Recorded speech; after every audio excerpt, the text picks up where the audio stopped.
Dan Quinn is making a huge gamble in Washington. After a disappointing 2025 season, he cleaned house. Both coordinators are gone. Now he's trusting two first-time NFL play callers, David Blough on offense, Durante Jones on defense. That's risky, very risky. History shows teams with rookie coordinators often struggle. Some finished with just 4 wins, others barely improved. So the big question is simple. Is Quinn building the future or risking his job? Because in the NFL, patience runs out fast. The 2026 season could define everything.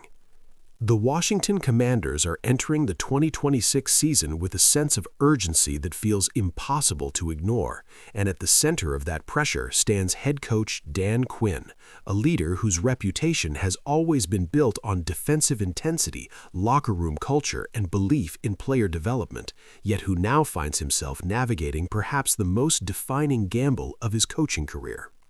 After a frustrating 2025 campaign that failed to meet expectations internally or externally, Quinn made the kind of sweeping staff changes that signaled both accountability and desperation, parting ways with offensive coordinator Cliff Kingsbury after the season and removing defensive play-calling duties from Joe Witt Jr. during the year, decisions that revealed both dissatisfaction with results and a willingness to reset direction completely. What makes the transition especially fascinating is not simply that Quinn replaced his coordinators, but that he chose to elevate relatively inexperienced voices into the two most influential strategic roles on the team, promoting former assistant quarterbacks coach David Blough to offensive coordinator while hiring Durante Jones, previously a pass game coordinator in Minnesota, to lead the defense.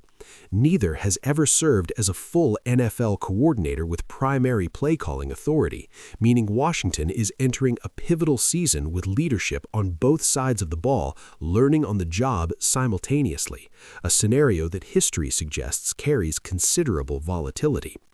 Around the league, teams that have relied on two first-time play callers in the same season often endured growing pains that translated directly into losses, with recent examples showing records near the bottom of the standings, outcomes that serve as a warning sign rather than a blueprint for success.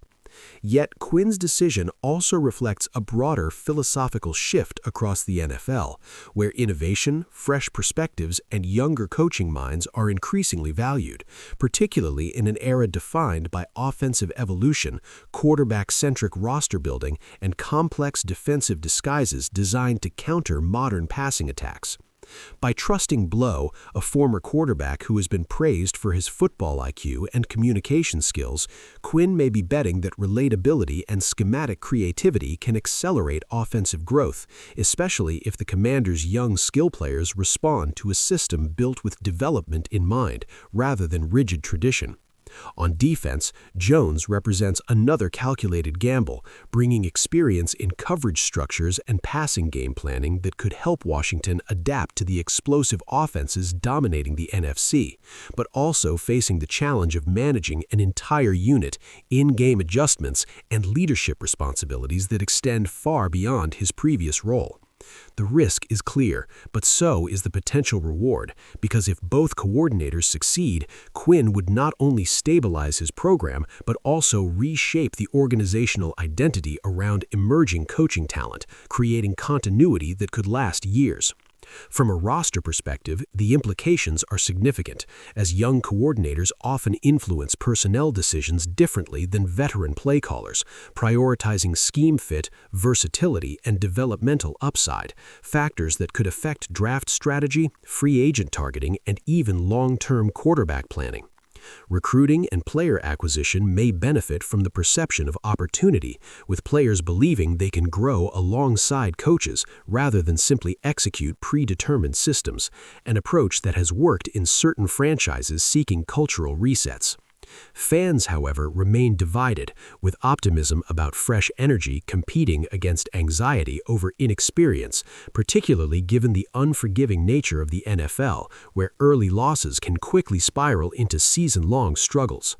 The emotional stakes are heightened by Quinn's own career timeline, as head coaches rarely receive unlimited opportunities to rebuild, meaning the 2026 season carries consequences that extend beyond wins and losses into job security, organizational confidence, and ownership patience.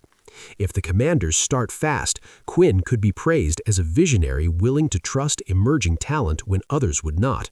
But if the team falters, criticism will likely focus on the decision to rely on two coordinators learning simultaneously, a narrative that could overshadow any incremental progress. Ultimately, this moment represents more than a coaching adjustment.